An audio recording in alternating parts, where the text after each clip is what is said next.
Hello, I'm Aaron, still, believe it or not.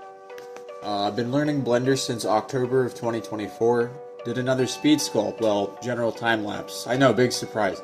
This time it was Macaulay, Culkin. Manually sculpted the pores and wrinkles this time without using alpha brushes and set up an armature-based face rig for the first time. Did more detailed Foley placement than with my previous short. Face rigs are frustrating, not gonna lie. Getting better at placing hair cards though.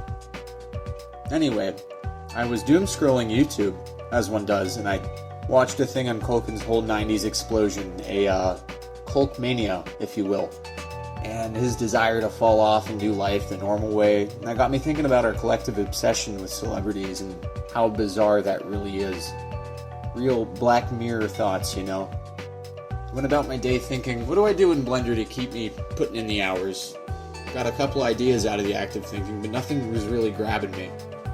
Later that night it was either Lazy Masquerade or Nexpo who'd added "Ya Filthy Animal" to a sign-off I was listening to. And naturally I took that as a sign to sculpt Macaulay Culkin. Also gonna rant about celebrity worship. Child stars, the arbitrary value of $1, YouTube as an equalizer, general class division and consciousness, and maybe some other points, not really sure. Alright, to start, Macaulay Culkin. Synopsis from what I gathered in that video is his parents kept cranking out kids, throwing them at the proverbial wall until he stuck and blew up at 6 years old. Tragic, I know. Spent his developmental years in a million different projects per his parents instead of in school or having typical social interactions, and everyone was like, ooh, I can't wait until he crashes and burns, because that's how it happens historically.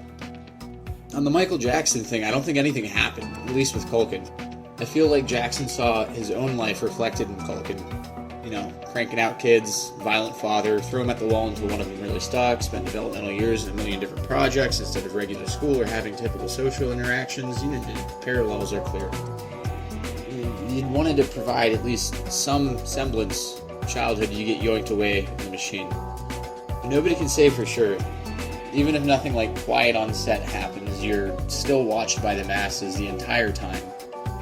Can't do your awkward developmental phase without the whole thing being recorded. It's like your life is the Truman Show and you know about it the whole time. Paralyzing sentiment in a vacuum, really. And a lot of famous people who have kids realize that and keep them away from it all. Others, not so much. Once money gets involved, though, people get all, yeah, I'd put myself on blast for that kind of money, but you'd never really know how you'd react or the person you'd turn into in those exact circumstances. I'd probably get all catatonic and weird later on, but as a kid I was shameless and cringe, even if in retrospect I shouldn't have been so shameless. I'd probably compartmentalize the general population as to be avoided, building up walls, and viewing the consumer collective as a big spooky them that could wreck my career, that pigeonholes me and typecasts me, and I just want to be left out of it all too. Feeling alienated between peers that chug the class divide Jim Jones juice and spit in the fan, and everyone else who generally can't see me outside of my roles, I'd probably turn to drugs. Especially if that was my reality from the time I was learning how to tie my shoes. The worst part about all that is how much of a joke money actually is. On its surface, it's the liquid representation of work, with goods being the culmination of the work that went into them. But I can say with near certainty that the job that you put the most effort into didn't pay the most.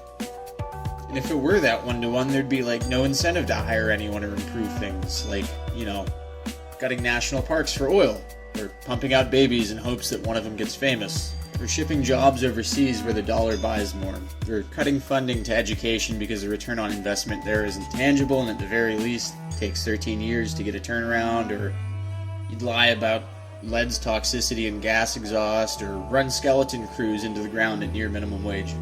There'd be no discrepancies in housing prices based on strictly location rather than material cost and labor, and there'd be no billionaires. We used to measure our money with work, backed by truly finite resources like silver, but now we've lost the plot and measure our work with money. It's a little more complicated than that. I could probably talk about it for hours, but that's the skinny. It incentivizes efficiency, but the path of least resistance in marginal improvements in efficiency is exploitation, increasingly as the other, less grimy ones are becoming fewer and further between. Not even going to mention the tax breaks you get for stockpiling money in the form of other assets, unrealized gains, shell companies, and the like. Anyway, something so intangible is the only en masse acceptable way to redeem your work for food, housing, anything, so we rationalize trading humanity for it, and are often enticed into doing deplorable things for it.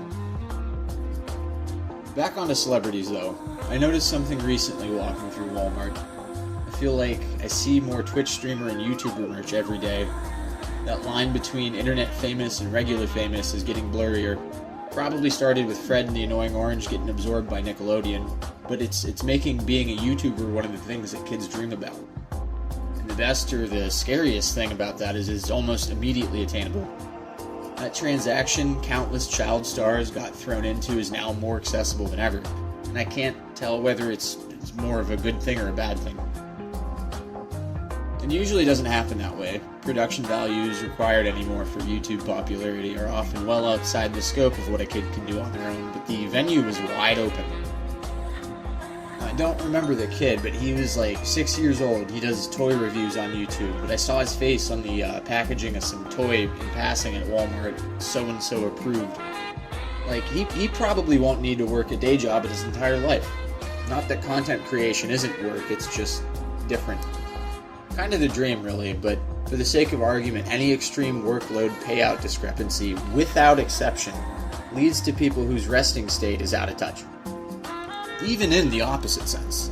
If you put in a lot of work and the whole time you don't make any money, your perception of self-worth ends up broken. It takes active soul-searching and open-mindedness to mediate. And there's mannerisms in actors and other artists who find fame later in life or put in the work to re-establish a center that you notice. They seem more human. I feel like the lyrics to Tool's Zombie is basically what I'm saying, except more entertaining probably. I'd say I generally don't really hate the player, even most of them on top drinking their Kool-Aid, because I gotta play too. And I've got Kool-Aid of my own I'm being shilled, but I feel like it's weird that the same currency we use for meeting basic needs is the one that we use for nonsense that nobody really needs, like private jets and mansions and whatnot. I'd like to think that we're approaching a point where automation and material engineering would put a stop to people needing to forego medical treatment and food to make rent. Where having even one kid is such a financially bad idea that billionaires are now whining about us not making enough taxpayers. I don't really blame the billionaires for missing the forest for the trees on that one, because it's a different kind of complicated up there. Complicated of their own making, but complicated nonetheless. And I'd imagine it's distracting and alienating. Divisive rhetoric, regardless of how cathartic it is, just widens that divide because we're not built for either side of the spectrum. Animalistically, we're wired to be like, hell yeah, that thing I want more of that, and I don't want to be without it. So we hoard and isolate so nobody can take it from us. We're wired for tribalism, so we see the negative in the outgroup and caricature it.